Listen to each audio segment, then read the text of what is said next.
പ്രിയ പ്രേക്ഷകരെ, നമ്മൾ വയനാട്ടിലേക്കാണ്. വയനാട്ടിൽ ഇപ്പോഴും ഈ കള്ളാടി ദുരന്തത്തിൽ ഒരു മൃതദേഹം കണ്ടെത്താനുണ്ട്. നമ്മൾ കഴിഞ്ഞ ദിവസവും സൂചിപ്പിച്ചതാണ്. അവസാനത്തെ ആൾ എന്നേ സാങ്കേതികമായി പറയാൻ സാധിക്കുകയുള്ളൂ. ആ മൃതദേഹം ലഭിച്ചാൽ മാത്രമാണ് അതിനൊരു മരണം അല്ലെങ്കിൽ മൃതദേഹം എന്ന നിലയിലൊക്കെ പറയാൻ സാധിക്കുള്ളൂ. എങ്കിലും ഒരാൾ കൂടി ഇനി ശേഷിക്കുന്നുണ്ട്. ഇന്നലെ നടന്ന തെരച്ചിലിൽ ഒരാളുടെ മൃതദേഹം കണ്ടെടുക്കുകയും ചെയ്തിരുന്നു. ഹിമാചൽ സ്വദേശിയായ വിക്രം സിംഗ് റാണയെ ആണ് ഇനി കണ്ടെത്താനുള്ളത്. ഇപ്പോൾ അതുമായി ബന്ധപ്പെട്ട തെരച്ചിലാണ് നടക്കുന്നത്. വാർത്തയുടെ വിശദാംശങ്ങളുമായി അനുമോദാണ് ചേരുന്നത്. അനുമോദ്, കാണാതായവരുടെ പട്ടിക പൂർത്തിയാകണമെങ്കിൽ ഇനി ഒരാളെ കൂടിയാണ് കണ്ടെത്തേണ്ടത്. വലിയ തെരച്ചിൽ, അതായത് ഈ അപകടമുണ്ടായതിന് തൊട്ടു പിന്നാലെ വിശ്രമമില്ലാതെ തന്നെയാണ് തെരച്ചിൽ നടക്കുന്നത്. പക്ഷേ എപ്പോഴും ഒരാളെ കണ്ടെത്താൻ സാധിക്കുന്നില്ല. എന്താണ് വിവരങ്ങൾ?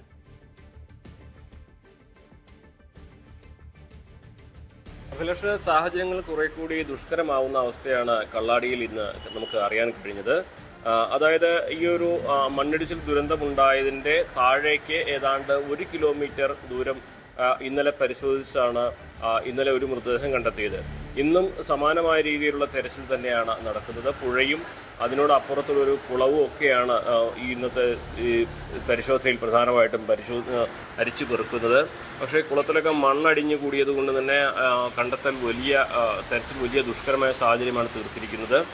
മാത്രമല്ല, ഈ പുഴയിലെ ഒഴുക്ക് അത് അതിശക്തമായിരുന്നു കഴിഞ്ഞ ദിവസങ്ങളിലൊക്കെ. ഒരു പക്ഷേ ഈ പുഴയിൽ ഒഴുക്കിൽപ്പെട്ട് ദൂരേക്ക് പോകാനുള്ള സാധ്യതയും ഈ ഘട്ടത്തിൽ തള്ളിക്കളയാനാകില്ല. കാരണം അപകടം നടന്ന 4 ദിവസം പിന്നിട്ടും കണ്ടെത്താൻ കഴിയാത്ത സാഹചര്യത്തിൽ അതിൻ്റെ ഒഴുക്കിൽപ്പെട്ടു പോകാനുള്ള സാധ്യതയും തള്ളിക്കളയുന്നില്ല.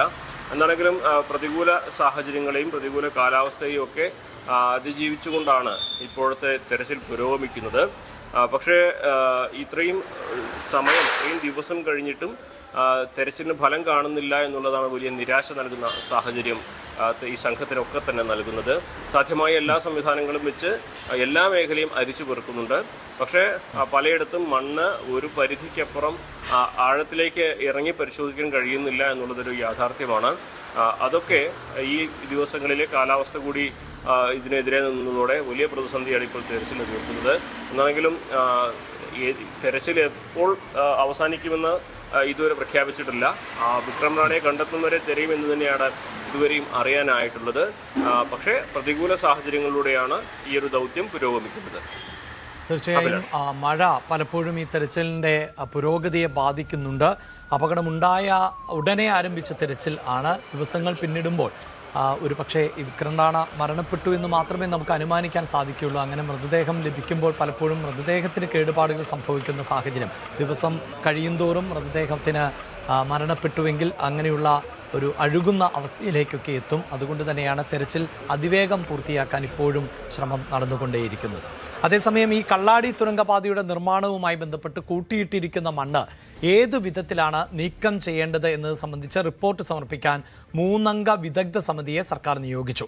മുഖ്യമന്ത്രിയും ആഭ്യന്തരമന്ത്രിയും പൊതുമരാമത്ത് മന്ത്രിയും നടത്തിയ കൂടിക്കാഴ്ചയിലാണ് സമിതിയെ നിയോഗിക്കാൻ ധാരണയിൽ എത്തിയത്. Kozhikode NIT professor doctor Santhosh G Thampi, പരിസ്ഥിതി directorate engineer doctor Jude, NCESS പ്രതിനിധി എന്നിവരാണ് ഈ സമിതിയിൽ ഉണ്ടാവുക.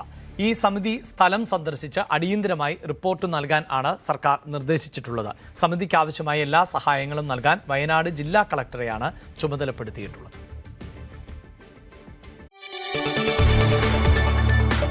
കൂടുതൽ വാർത്തകൾക്ക് News 18 Keralam YouTube channel subscribe ചെയ്യുക.